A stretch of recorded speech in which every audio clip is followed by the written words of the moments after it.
Hello everyone, we are here with Michael Boggs, lead designer of Android Netrunner. Michael, thank you so much for being here. Yeah, thank you for having me. Really I appreciate it. This is the first time you've been on our channel. Yes, it is. So I think we owe ourselves an introduction to who you are and how did you become the lead designer of Netrunner? So I've played Netrunner pretty much from the beginning. My best friend Sean, he showed up at my house one day and just kind of like dropped Netrunner on my table and was like, "We need to play this right now." And it had been out for like a month or something. So we played through it, and I didn't understand the game, and then we played through it again, and eventually I was just addicted. And we did that quite a few times until I went back to South Korea my second time. And when I was there, I ended up meeting a group who was super dedicated. It was small. I think we had at our most, we had maybe 6 or 7 people, a really tiny meta, but everybody would meet up multiple times a week and play just a ton of games. And then, during that whole time in South Korea, I sort of developed my own stuff, just kind of did independent game design, was trying to pitch different things to board game companies and whatnot.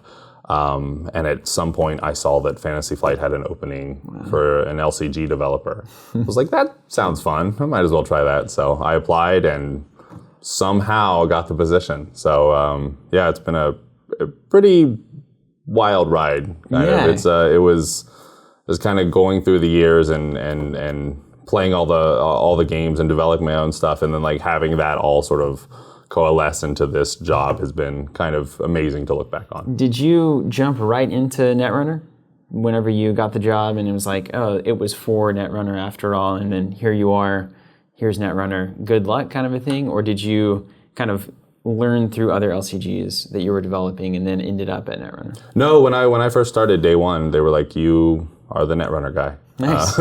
So it was pretty exciting to just come in and be able to work on my favorite game immediately.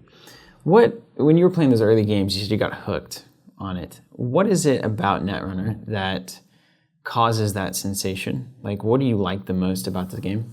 I think for me originally it was the bluffing aspect. For the longest time I never wanted to play Runner. Not because I disliked Runner, but because I just liked bluffing so much as the corp. But at the same time, like once I started playing Runner more and more, I think the thing that I enjoyed the most was like calling those bluffs and being able to pick out which cards I should run on. And it's also one of those games that when I lose a match, I always feel like it's because of something that I did or something that my opponent did. Sometimes you get lucky and you might top deck an agenda that you need or something to that effect, but usually Netrunner is a game that you can really control, and your skill definitely matters. And so I think it was one of those things where I always wanted to be better at the game, so I was always like driven to just like try harder and harder and harder. And it just, I don't know, just really stood out to me as just something original and unique. Well, when you got to FFG, Netrunner had been going for quite a while, and we had seen, I think probably at that point, starting to see what is essentially a slump in kind of the game's history, right? Yeah. We had some cards come out, and some players said, leaving. Other games were coming out, and players were kind of moving around, and it definitely felt like Netrunner was losing that momentum and losing that player base.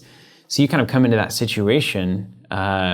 What's it like to be thrown into kind of it feels like very much kind of a fix this or make this better, So what was your approach to that? It was, at first, it was like really exciting because when I first got in, I saw that the revised core set was coming. I saw that the Kitara cycle was coming. And I feel like everyone at FFG kind of understood at that point that Netrunner needed to go a different direction than it was going.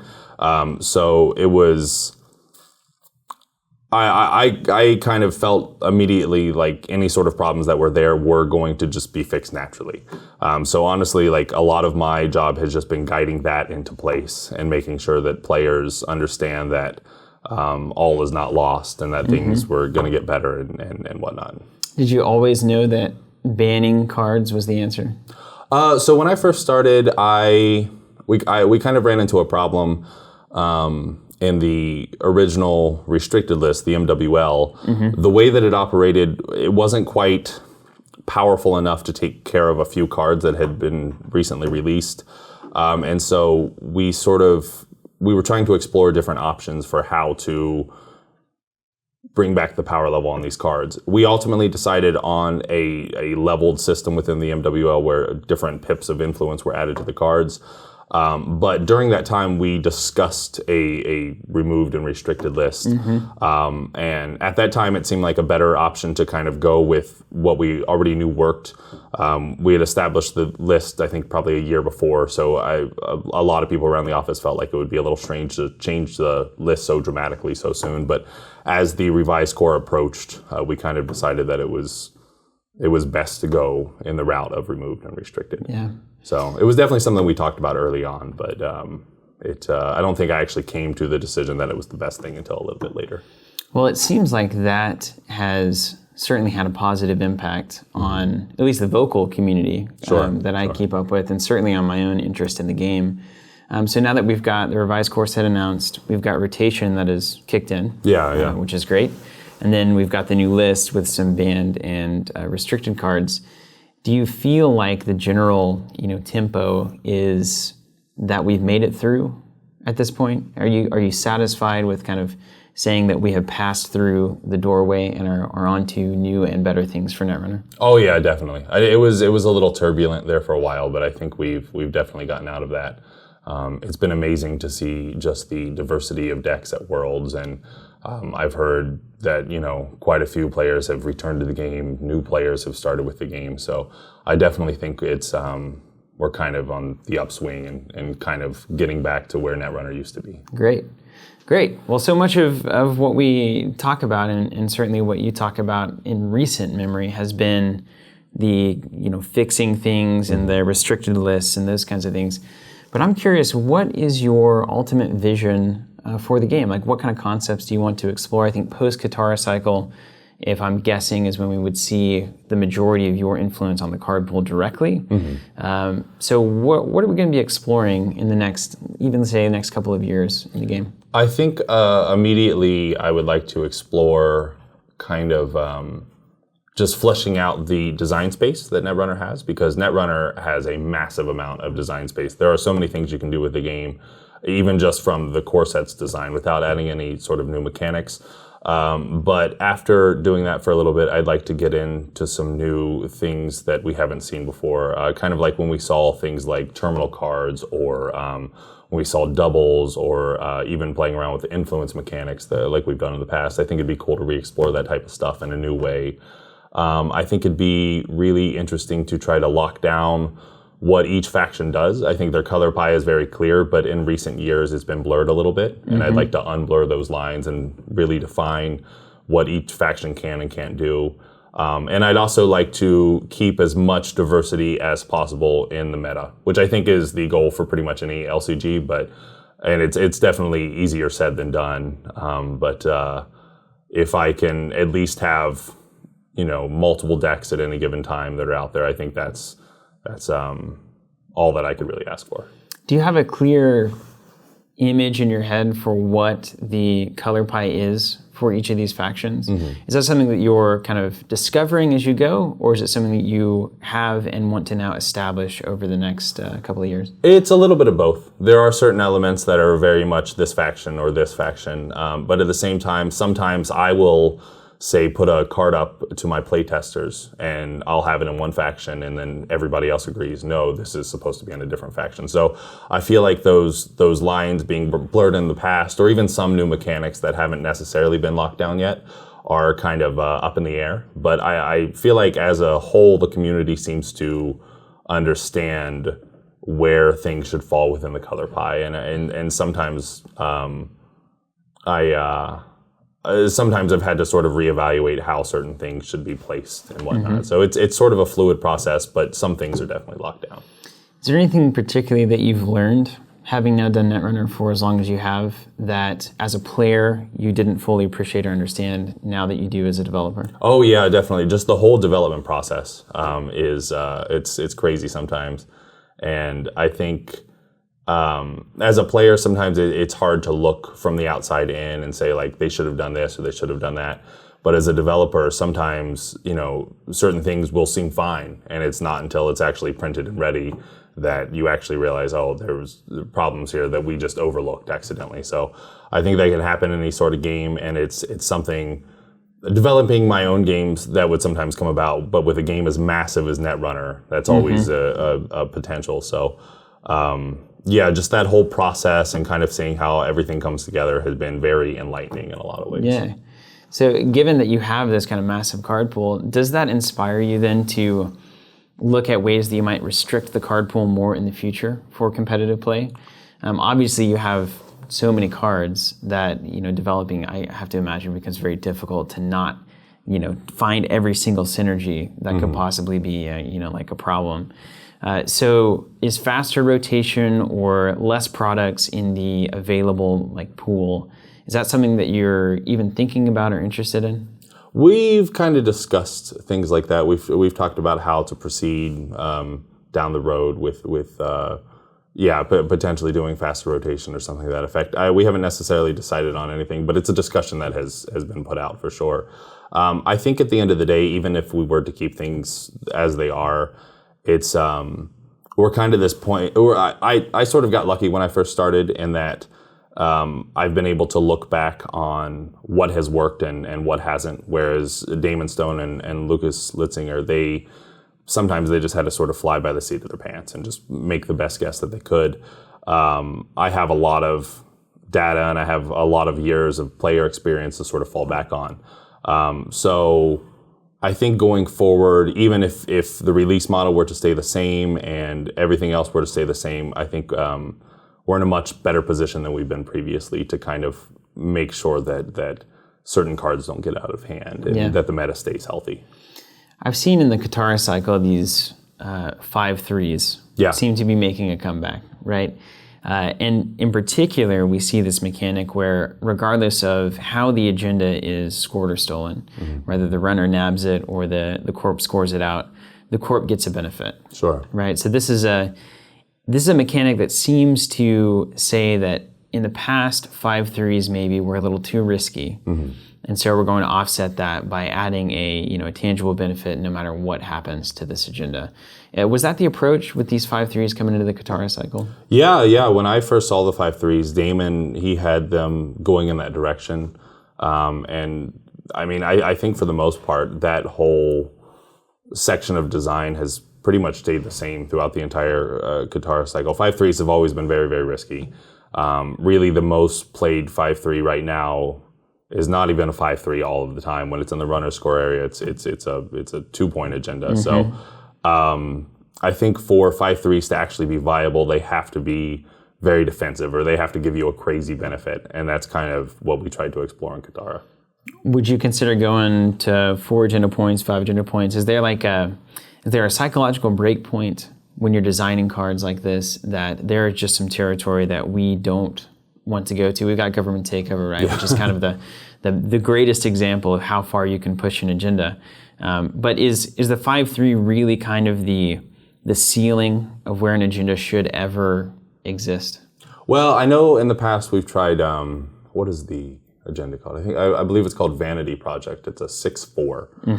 So that card is not played often, but in the decks that it is played, the decks that can make it works well.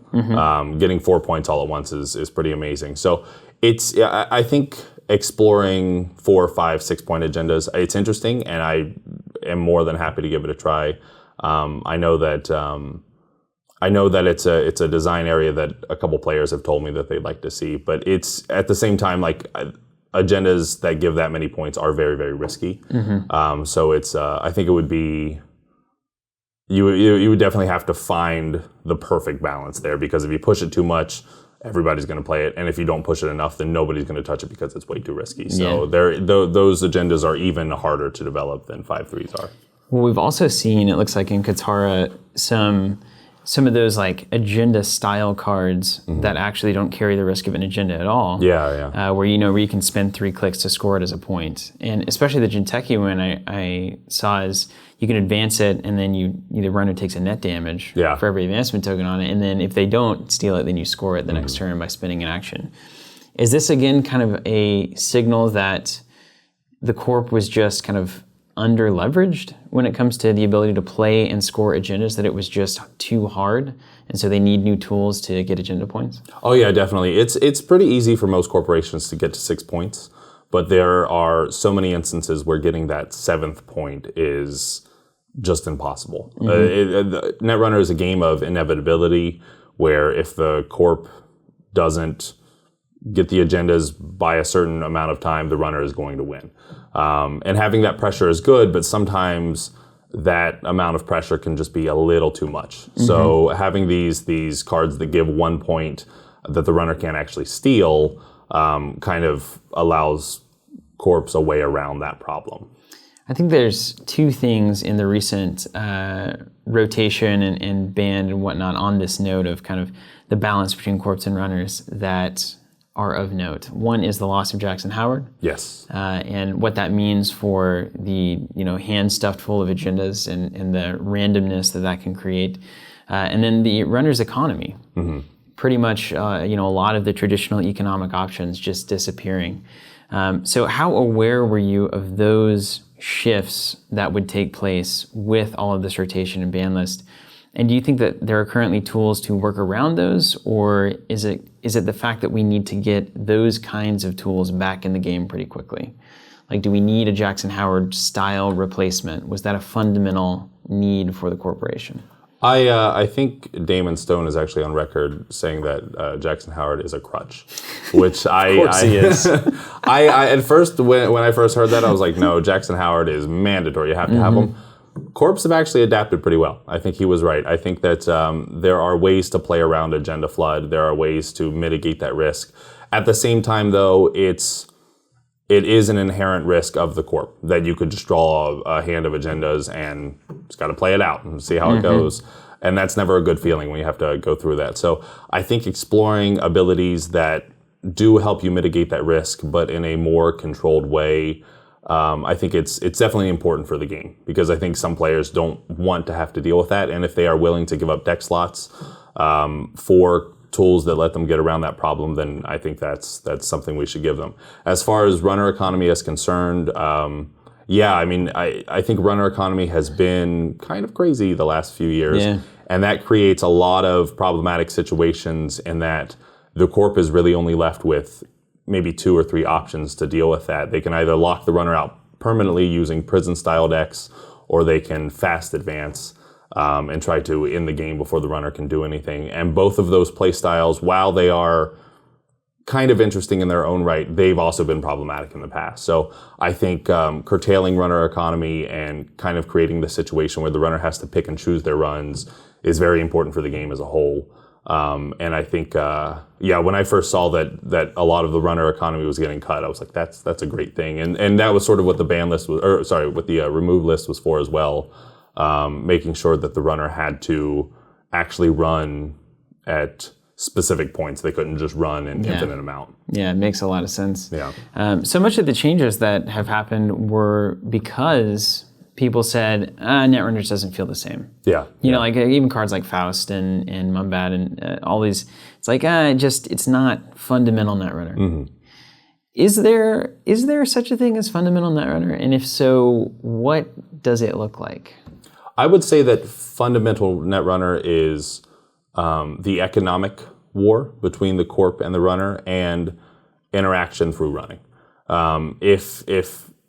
If the runner is running at various points of the game, not all the time, but never at the same time, then I think that's fine.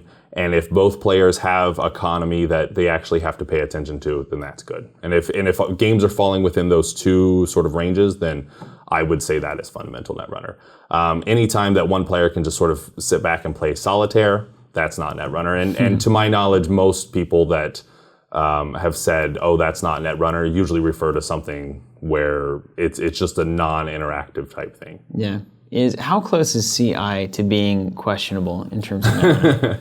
CI is a little trickier. It's kind of always on the watch list, I feel like, but never quite bad enough to do anything about. It's one of those that I've thought a lot about, and I think going into the future, maybe it would be good to keep even a closer eye on.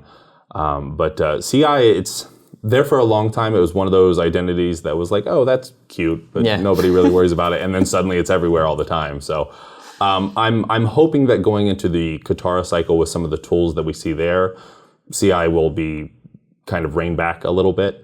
But for right now, it definitely borders that line.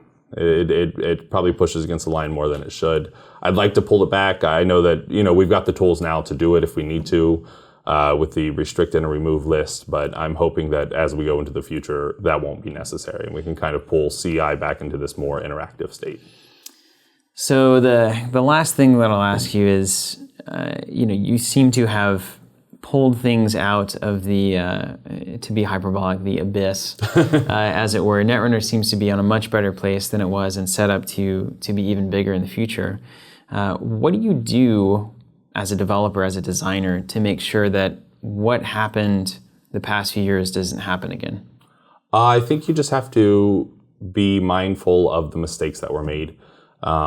Again, I've been very lucky that I can look back and see what worked and what didn't. I also have players who have been playing the game just as long as I have and who are just as dedicated as I am to the game, and being able to listen to their feedback and their thoughts and their criticisms has been extremely helpful. And I think continuing to do that going forward, really paying attention to the community, seeing what people want and seeing what people don't want, I think that is by far the best way to keep the game healthy long term. Great, Michael. Thank you so very much. Yeah, thank you. This is Michael Boggs, Android Netrunner, lead designer. Thank you so much for watching. We have more on the channel for Netrunner, so stay tuned. And until next time, keep playing.